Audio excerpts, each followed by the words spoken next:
Hello students, आज के इस वीडियो में हम लोग इंटीग्रल कैलकुलस का एक इम्पॉर्टेंट क्वेश्चन करने वाले हैं। क्वेश्चन कुछ इस तरह से है, integral root tan x plus root cot x dx। दोस्तों ये क्वेश्चन काफ़ी इंपॉर्टेंट है, आपके एग्ज़ाम में कई बार पूछा गया है। आइए दोस्तों इसको इवेल्युएट करने की कोशिश करते हैं। सबसे पहले इसको हम लोग आई लेट कर लेंगे। Let I is equal to integral root tan x plus root cot x dx।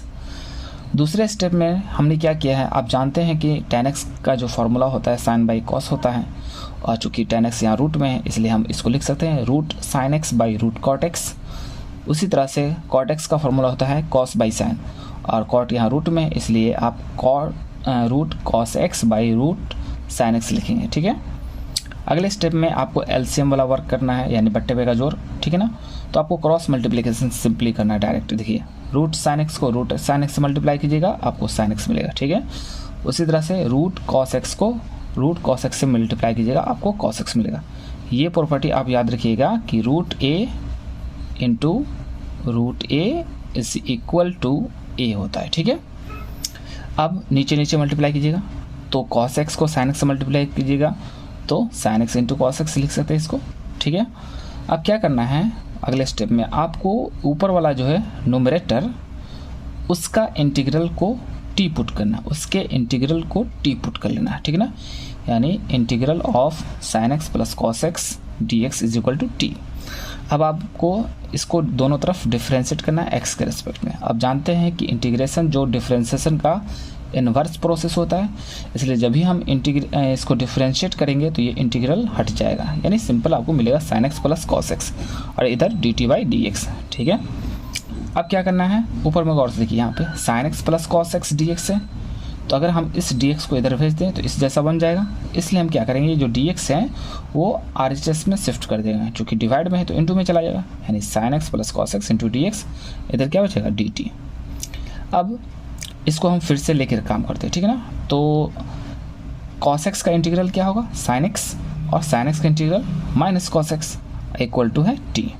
अब दोनों तरफ स्क्वायर कीजिए। ठीक है, तो क्या मिलेगा आपको, a माइनस बी का होल स्क्वायर दिख रहा है, तो आपको क्या करना है a square plus B square minus 2ab के फॉर्मेट पे इसको तोड़ देना है is equal to T square. ठीक है ना, अब sine square theta plus cos square theta आप जानते हैं कि 1 होता है। ठीक है ना, और ये -2 sin x cos x। ठीक है, इधर है टी स्क्वायर। अब टी स्क्वायर को एल एच एस में शिफ्ट कीजिए और -2 sin x cos x को आर एच एस में शिफ्ट कीजिए। ठीक है, तो कुछ इस तरह से हमको देखने को मिलेगा। अब 2 क्या है, इनटू में है, तो एल एच एस में इसको भेज दीजिए डिवाइड में, तो हमें मिलेगा 1 माइनस टी स्क्वायर बाई 2, इधर बचेगा sign x into cos x. ऐसा इसलिए हमने किया है क्योंकि यहाँ पे देखिए रूट में क्या है sine x into cos x, तो यहाँ से हमें मिल गया sign x into cos x की वैल्यू, यानी इसके स्थान पे हम ये रखेंगे 1 माइनस टी स्क्वायर बाई 2। अब आते हैं इन सारी वैल्यूज़ को, इसकी वैल्यू और इसकी वैल्यू को इस इंटीग्रल में हमको पुट करना है। ठीक है ना, इस वाले स्टेप में।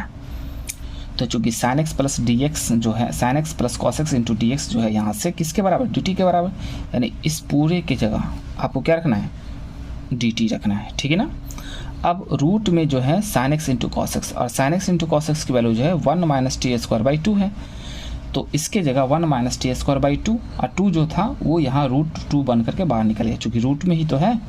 ठीक है, अब जानते हैं कि D x by 1 minus x square किसका फॉर्मूला होता है, साइन इनवर्स एक्स का, इसलिए इसके जगह इस पूरे की जगह आप को लिखना है साइन इनवर्स टी, चूँकि ये यहाँ वेरिएबल हमारे पास टी है, एक्स रहता तो एक्स लिखते हैं प्लस सी। ठीक है, अब टी की वैल्यू जो यहाँ से टी की वैल्यू क्या, sine x minus cos x, इसको पुट कर दिए अब प्लस सी, यही हमारा रिक्वायर्ड इंटीग्रल हुआ।